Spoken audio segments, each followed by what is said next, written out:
खबर यूपी के बलिया से है, जहां बलिया के रेवती नगर पंचायत से एक तस्वीर सामने आई है, जहां पूर्व प्रधानमंत्री अटल बिहारी वाजपेयी, प्रधानमंत्री नरेंद्र मोदी, मुख्यमंत्री योगी आदित्यनाथ, गृह मंत्री अमित शाह की तस्वीरों की पूजा अर्चना हो रही है। बीजेपी से घोषित उम्मीदवार अभिज्ञान तिवारी अपने चुनावी कार्यालय में इन नेताओं की पूजा अर्चना कर रहे हैं। इनके तस्वीरों के सामने चुनावी कार्यालय में दिए जलाए जा रहे हैं। बीजेपी उम्मीदवार अभिज्ञान तिवारी ने कहा कि अटल बिहारी वाजपेयी से प्रेरणा लेकर वह राजनीति कर रहे हैं। मोदी जी और योगी जी की यह तस्वीर ही नहीं, बल्कि यह एक विचारधारा है जिसे लेकर वह जनता के बीच में वोट मांगने जा रहे हैं। बलिया से संजय कुमार तिवारी की रिपोर्ट।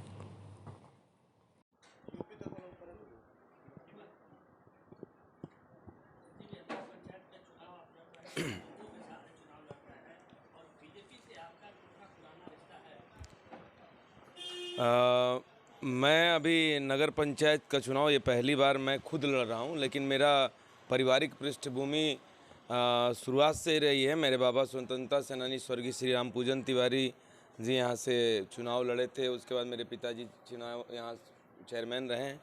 पिछली बार हमारी पत्नी भी लड़ी थी, हम लोग रनर थे। और इस बार मैं खुद भारतीय जनता पार्टी से लड़ रहा हूँ। और मैं राष्ट्रीय स्वयंसेवक संघ से बहुत पहले से जुड़ा हुआ हूँ, क्योंकि मैं विद्या भारती से पढ़ा हूँ। मेरी सारी शिक्षा दीक्षा शिशु मंदिर और विद्या मंदिर से हुई है। तो हम लोग राष्ट्रीय स्वयंसेवक संघ से और विद्या भारती से शुरू से जुड़े हुए हैं।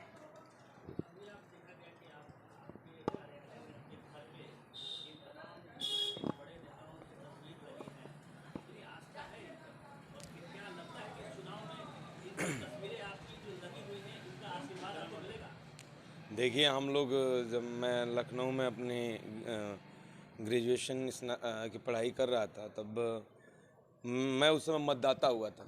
अभी 18 साल पार किया था। तो मैंने पहला वोट अपना जो है पंडित अटल बिहारी वाजपेयी जी को दिया था।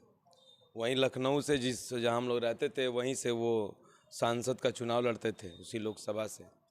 और अटल जी को सुनने के लिए हम लोग मतलब अटल जी के सुनने के लिए हम लोग साइकिल से अपने करीबन, अगर वो 4 जगह जाते थे तो 4 जगह हम लोग जाके साइकिल से रात तक उनका भाषण सुनते थे। और उन्हीं को देख के, उन्हीं को सुन के हम लोगों ने सीखा है।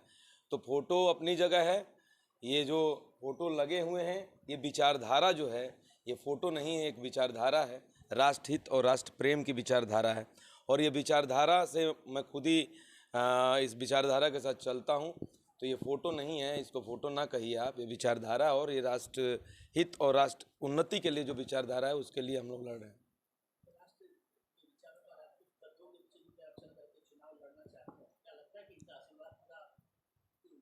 एकदम रहेगा, और उनका आशीर्वाद मेरे ऊपर रहेगा। और हम लोग इस बार रेवती में चुनाव जीत रहे हैं उन्हीं के आशीर्वाद से।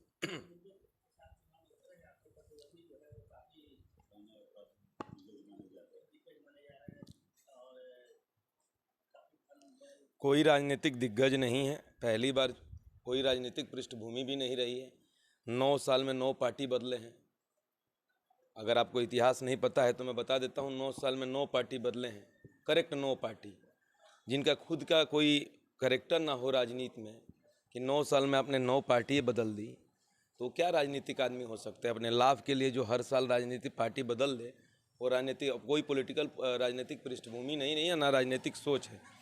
और पहली बार लोगों को नौकरी के छलावा का बल पे, कि मैं मध्य प्रदेश में मेरा ठेका चलता है, मैं वहाँ पे टोल पे नौकरी दूंगा, इन छलावों के बल पे वो चुनाव जीते। दूसरी बार भी कई तरह के छलावे, एक इनके भाई साहब आते हैं, जो इनके जो अध्यक्ष हैं श्री जयश्री पांडे, उनके पति, वो घूम फिर के चुनाव में, ये भी चुनाव में ही आती है। अध्यक्ष महोदय जो है, वो चुनाव के 1 महीना पहले आ जाती है वोट मांगने के लिए, और पीछे से उनके पति चले आते हैं। नौकरी ले लो, नौकरी ले लो का बोर्ड लगा के घूमते हैं। तो जनता उन सब चीज़ों को समझ चुकी है। और 10 साल में इतना व्यापक भ्रष्टाचार हुआ है भाई साहब। आप रेवती घूमेंगे तो जो आप सड़कें ये देख रहे हैं, ये सड़कें जिस सड़कों से हैं, ये 12 साल पुरानी है। ये हम लोग नहीं बनाई है, अभी तक कोई काम हुआ नहीं है। शमशान घाट इन्होंने बनाया, 2 बार गिरा वो शमशान घाट, 2 बार गिरा। यहाँ शौचालय का भी उद्घाटन हुआ आनंद फानन में, नवंबर में कि चुनाव घोषणा होने वाला है। ये शौचालय तो बना भाई साहब, नीचे टंकी नहीं कि कोई शौचालय जाएगा। इन्होंने भ्रष्टाचार की एक जो लिमिट है वो पार कर दी है। कोई काम नहीं हुआ है। इन्होंने केवल लूट खसोट के 50 करोड़ से ऊपर लूटा है इन्होंने। रेवती नगर पंचायत से पैसा, सरकारी धन का लूटा है इन्होंने। एकदम जांच होगी, निष्पक्षता से जांच होगी। अभी हम लोग जब सड़क काम करा रहे थे तो हम लोग के समय हम लोग जब रोड बनवा रहे थे, हम लोग ने जनता के सामने घूम के कहा कि भाई आप खड़े होकर रोड बनवाइए, ये एस्टीमेट है सड़क की, अगर इसमें कोई कमी हो तो रोक दीजिएगा। तो सड़कें आज 12 साल से चल रही हैं। इनके लिए तो लाठी डंडा, इनके गुंडे पहुंच जाते थे, कोई सड़क रोकने चलता था उसको मार देते थे। बहू बेटियां सुरक्षित नहीं है रेवती में, इनके गुंडे यहाँ बुलेट नचाते घूमते हैं। लेकिन इस बार ये चल नहीं रहा है क्योंकि योगी जी की सरकार है, बौखलाहट इनको है, इनके गुंडे दुबके पड़े हैं।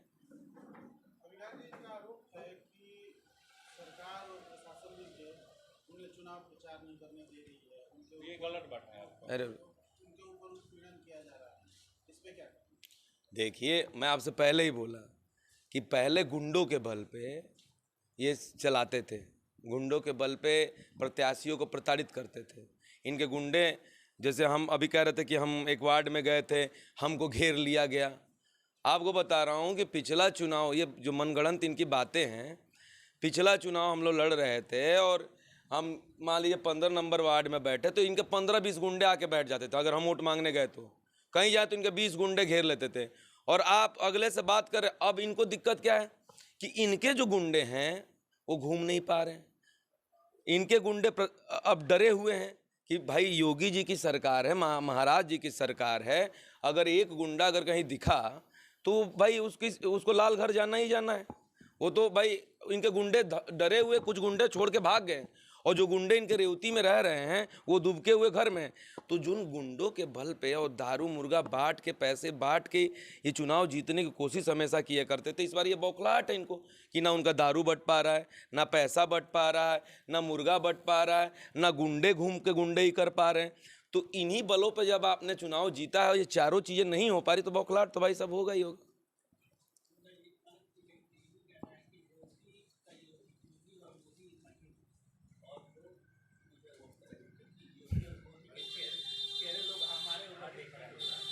अरे हम तो कह रहे हैं कि इस संसार के भोलेनाथ वही हैं।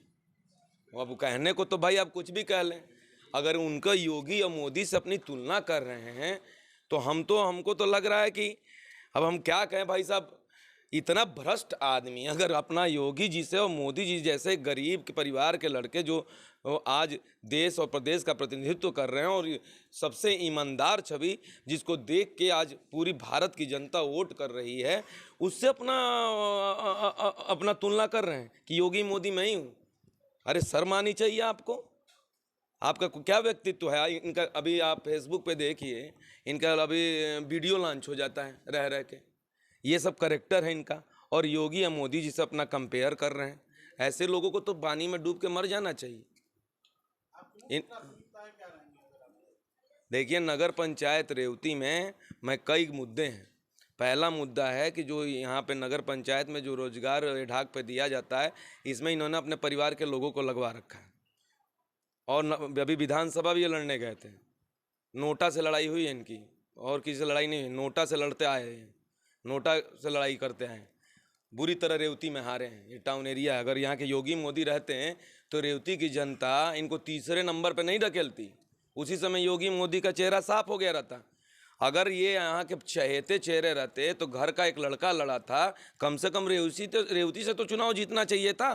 तो ये कैसे योगी मोदी हैं जो रेवती में फिसड्डी हो गए।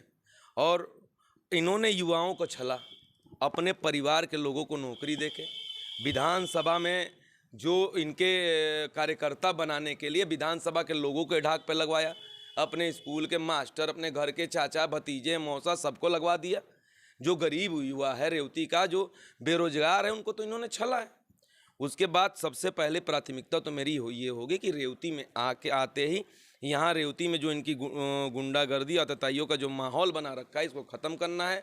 नगर पंचायत रेवती से जो लोग इनके वहाँ पे टिके हुए हैं, जिनके माध्यम से दारू ढुवाते, अभी आपने सुना होगा कि दारू पकड़ी गई थी, ये इन्हीं के रखे हुए ढाक के लोग हैं जो नगर पंचायत की गाड़ियों से दारू ढुवाते हैं। ये लोग उसी से गाड़ी से दारू मंगवाए थे। देखिए कितने चालबाज लोग हैं। ये एम्बुलेंस से, नगर पंचायत की गाय भैंस पशु ढोने वाली गाड़ी से दारू मंगवाते हैं। दारू पकड़ी गई, ये लोग इनको हटाना है, नगर पंचायत को क्लीन चिट करना है, क्योंकि अगर देश में भाजपा की सरकार है, भारतीय जनता पार्टी की, प्रदेश में है और रेवती में भी भारतीय जनता पार्टी की कमल खिलेगा, तो निश्चित ट्रिपल इंजन की सरकार बनेगी, तो संपूर्ण विकास होगा, धन की कोई कमी नहीं होगी और रेवती का सर्वांगीण विकास होगा। रेवती की तकदीर और तस्वीर बदलेगी, जो पिछले 10 सालों में रेवती नगर पंचायत नरक की स्थिति में हो गया और रेवती स्वर्ग बन के ही रहेगा।